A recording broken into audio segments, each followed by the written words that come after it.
Hello friends, welcome back to ஜெய்வி. புதுசாக என்னோடய வீடியோவை பார்க்குறவங்க ப்ளீஸ் சப்ஸ்கிரைப் பண்ணிக்கோங்க. அப்போ தான் எனக்கு ஒரு மோட்டிவேட்டடாக இருக்கும், புஸ்டப்பாகவும் இருக்கும். ஸோ என்னோடய வீடியோ உங்களுக்கு இன்ட்ரெஸ்டிங்காக இருக்கும் நம்புகிறேன். வாங்க வீடியோக்குள்ளே போகலாம். ஒரு யூடியூபராக இப்போ வரைக்கும் நான் போகிற வீடியோவை சப்ஸ்கிரைப் பண்ணி எனக்கு என்கரேஜிங் மோட்டிவேட்டடாக இருக்கிறவங்களுக்கு ரொம்ப ரொம்ப நன்றிகள். தவிர என்னால் எதுங்க கொடுக்க முடியும். ஆனால் உங்களுக்கு ரொம்ப நான் கடமைப்பட்டிருக்கேன். மல்டி டாஸ்கிங் பண்ணாதான் காலையில் நேரம் கடகடன்னு வேலையெல்லாம் முடியும். 7:30க்கு எல்லோரும் கிளம்பிடுவாங்க. 7:45 இல்லைன்னா 8 மணிக்கும் போதே எல்லாத்தையும் கிளப்பிட்டுருவேன். மோஸ்ட் ஆஃப் த டைம் பாப்பா அவர் கூடவே கிளம்பிடுவா. இல்லைன்னா நான் தான் கொண்டு விட்டுட்டு வந்துடணும். அப்புறம் வந்துட்டு ஒரு ஹாட்டாக ஒரு காஃபி குடிச்சிட்டு அதுக்கப்புறம் தான் இருக்கிற வேலையை பார்ப்பேன். ஸோ இவங்களெல்லாம் கிளப்பிவிட்டதுக்கப்புறம் வீட்டில் இருக்க திங்ஸ் எல்லாம் எப்படி நீட்டாக அரேஞ்ச் பண்ணி வச்சுருக்குங்கிற குட்டி ரிவ்யூ தான் உங்கள்கிட்ட ஷேர் பண்ணிக்க போகிறேன். நம்ம சின்ன பிள்ளையா இருக்கும்போது இன்னொன்று இருப்போம். நம்ம அம்மாவே இமேஜின் பண்ண மாட்டோம். அவங்க என்ன சொல்கிறாங்களோ கேட்டுட்டு அவங்க என்ன கொடுக்குறாங்களோ சாப்பிட்டுட்டு அப்படியே இருந்துக்குவோம். ஆனால் இப்போ இருக்கிற கிட்ஸுகள்லாம் அப்படி இல்லைங்க, ரொம்ப அட்வான்ஸாக போயிட்டுருக்காங்க. ஸோ அவங்களுக்கு தகுந்த மாதிரி நம்ம மாறிக்கணும். இல்லைன்னா நம்மளோட ஸ்கில்லை வளர்த்துமே வச்சுக்கோங்களேன், அவ்வளோதான், நம்மளும் ஒரு வழி பண்ணிடுவாங்க. இப்போ உள்ள ஜென்ரேஷனுக்கு தகுந்த மாதிரியே நம்ம அப்டேட் பண்ணிட்டு போயிட்டே இருக்கணும். நான் இந்த வீட்டுக்கு வரும்போது ஜீரோ, எனக்கு வெறும் ரசம் வைக்க மட்டும்தான் தெரியும். ஆனால் இப்போ அப்டேட் எல்லாமே செஞ்சு கொடுக்குறேன். அந்த அளவுக்கு கிட்ஸுகளும் நம்மளுக்கு நல்லா கோஆப்ரேட் பண்ணுறாங்க.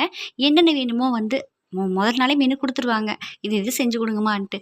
ஸோ செஞ்சு கொடுத்து ப்ராக்டிஸ் பண்ணி இப்போ எல்லாமே நான் செய்ய கற்றுக்கிட்டேன். வாரத்தில் 2 நாள் மாப் போட்டு விட்ருவேன். செவ்வாய்க்கிழமை முருகருக்கு நான் தெய்வம் போகிறது வழக்கம். தீவிர முருகர் பக்தி நான்.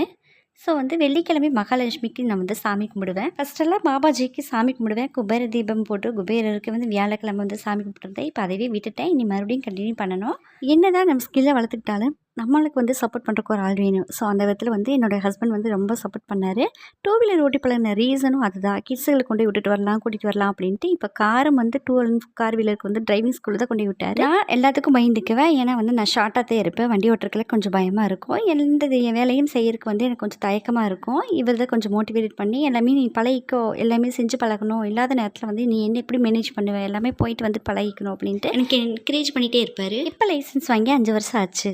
நான் கற்றுக்கிட்டது என்னென்னா, நீங்கள் யாரையுமே டிபெண்ட் பண்ணி இருக்கக்கூடாது. எந்த சூழ்நிலையும் ஒருத்தரை சார்ந்து இருக்கக்கூடாது. அப்போ தான் உங்களுக்கு இருக்கிற டேலண்ட் தெரியாமே போயிடும். மீஷோவில் அடிக்கடி பார்க்குறது இப்போ என்ன அப்படின்னா, ட்ரெண்டிங்கில் போயிட்டுருக்குது ஆயில் பாட்டில் தான். இந்த ஆயில் பாட்டில் வாங்கலாமா வேண்டாமான்னு ஒரே கன்ஃபியூஷன்லேயே போயிட்டுருக்கு. நான் எல்லாமே பாட்டில் ஸ்டோர் பண்ணி வச்சுருக்கேன். ஆனால் செல்ஃபில் வச்சுருக்கேன். அடுப்பு பக்கத்தில் வைக்கும்போது கொஞ்சம் ஹேண்டில் பண்ணுறதுக்கு உங்களுக்குலாம் எப்படி ஈஸியாக இருக்கா, இல்லை எப்படி இருக்குது அப்படின்ட்டு நீங்கள் கொஞ்சம் கமெண்ட் பண்ணிங்கன்னா எனக்கு கொஞ்சம் ஹெல்ப்பாக இருக்கும். கிச்சனில் மோஸ்ட் ஆஃப் த டைம் நம்ம ஸ்பெண்ட் பண்ணுவோம். நம்மளுக்கு செல்ஃப் நிறைய வேணும். அப்போ தான் திங்ஸ் எல்லாம் அரேஞ்ச் பண்ணி வைக்கிறதுக்கு, நீட்டாக வைக்கிறதுக்கு நம்மளுக்கு ஸ்பேஸ் நம்மளுக்கு கிடைக்கும். ஸோ எங்களுக்கு கம்மியாக தான் வச்சு கொடுத்துருந்தாங்க. 2 கப்போர்டு மாதிரி தான் 2 செல்ஃப் மட்டும் வச்சு கொடுத்துருந்தாங்க. அதை குட்டி குட்டி பார்ட்டிஷன் பண்ணி வச்சு கொடுத்துருந்தாங்க. எனக்கு அது பிடிக்கல. பக்கத்துலேயே கபோர்டு ஒர்க் பண்ணும்போது நான் செட் பண்ணி வச்சுக்கிட்டு அதில் இப்போ பாட்டிலெல்லாம் ஸ்டோர் பண்ணி வச்சுக்கிட்டேன். எல்லோரும் ஃபேமிலியோடு எல்லாருமே கிளம்பி போவோம். திரும்பி வரும்போது ஒரு ஆள் மட்டும் வேகமாக கிச்சனுக்குள்ளே தான் வரும். அவங்களுடைய டயர்டெல்லாம் போக்குறதுக்காக ஒரு டம்ளர் டீ வச்சு கொடுக்குறதுக்காக. யாருன்னு இதை பண்ணியிருக்கீங்கன்னு சொல்லுங்கள். கிச்சனை க்ளீன் பண்ணும்போது ஃபஸ்ட்டு க்ளீன் பண்ணி முடிச்சிடுவேன். அதுக்கப்புறம் தான் ஒன் பை ஒன்னாக க்ளீன் பண்ணி முடிப்பேன். மொத்தமாக எடுத்து போட்டு வேலையை பேர்டன் பண்ணிக்க மாட்டேன். எங்கள் வீட்டில் கிச்சன் ஜன்னல் எப்போவுமே க்ளோஸில் தான் இருக்கும். காலை நேரம் வேலை செஞ்சு முடிச்சுட்டு வேலை செய்யும்போது மட்டும் ஓப்பன் பண்ணிவிட்டு மற்ற நேரமெல்லாம் க்ளோஸ் பண்ணி வச்சுருப்பேன். பூனை டக்குன்னு உள்ளே வந்துடுது. அதனால் க்ளோஸ் பண்ணி வச்சுக்குவோம். இந்த பக்கம் ஆறாக தான் மாட்டியிருக்கோம்.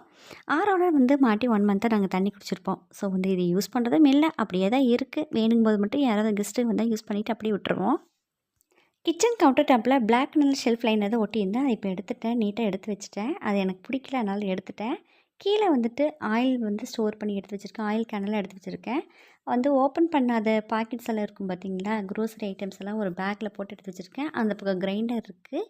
இந்த பக்கம் ரைட் சைடில் இது இப்போ செஞ்ச கபோர்டு தான். இது இந்த பக்கம் என்ன பண்ணியிருக்கேன், புளி வச்சுருக்கேன். அதுக்கப்புறம் பிரியாணி எப்போவுமே செய்வோம். ஸோ அதனால் அந்த குண்டா இங்கேயே எப்போவுமே இருக்கும். ஏன்னா நான் ஹைட்டாக வச்சுருந்தா ஹைட்டாக எடுக்க முடியாதனால கீழே எனக்கு தகுந்த மாதிரி வச்சுக்கிட்டோம். எங்கள் வீட்டில் எந்த விஷயம் பண்ணாலும் குட்டீஸ்லையும் இன்க்ளூட் பண்ணிக்குவோம். ஸோ அவங்களுக்கு என்ன வேணும், எப்படி பிடிக்கும் அப்படின்ட்டு அவங்களையும் டிஸ்கஸ் பண்ணி தான் எல்லா வேலையும் பண்ணுறது. ஸோ அவங்களுக்கு பெட்ரூமுக்கு பிங்க் கலர் பிடிச்சிருக்குன்னு சொன்னாங்க. டைனிங் ஹாலுக்கு ப்ளூ கலர் பிடிச்சிருக்குன்னு சொன்னாங்க. கிச்சனுக்கு ப்ளூ அண்ட் பிங்க்கில் ஷீட் ஒட்டியிருப்போம். டேபிள் மேட்டே இருக்கட்டும், ப்ளூ அண்ட் பிங்க் தான் வச்சுருக்கோம்.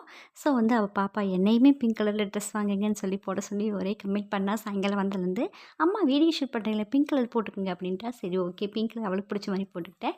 காலையில் பையனுக்கு பிடிச்ச மாதிரி ப்ளூ கலர் போட்டிருந்தேன்ல, அதனால் பாப்பாவுக்கு இப்போ பிடிச்ச மாதிரி பிங்க் கலர் போட்டுக்கிட்டேன். பேஸ்கெட் முதல் கொண்டு எல்லாமே பிங்க் கலர் தான் எங்கள் வீட்டில் இருக்கும். என்னோடய வீடியோவை பார்த்துமைக்கு ரொம்ப ரொம்ப நன்றிகள். என்னோடய வீடியோ உங்களுக்கு பிடிச்சிருக்கு நம்புகிறேன். பிடிச்சிருந்தா லைக் அண்ட் சப்ஸ்கிரைப் பண்ணிக்கோங்க. மறக்காமல் பெல் பட்டனில் கிளிக் பண்ணிக்கோங்க. அப்போ தான் நான் போகிற அடுத்த வீடியோ உங்களுக்கு நோட்டிஃபிகேஷனில் வரும். தேங்க்ஸ் ஃபார் வாட்சிங்.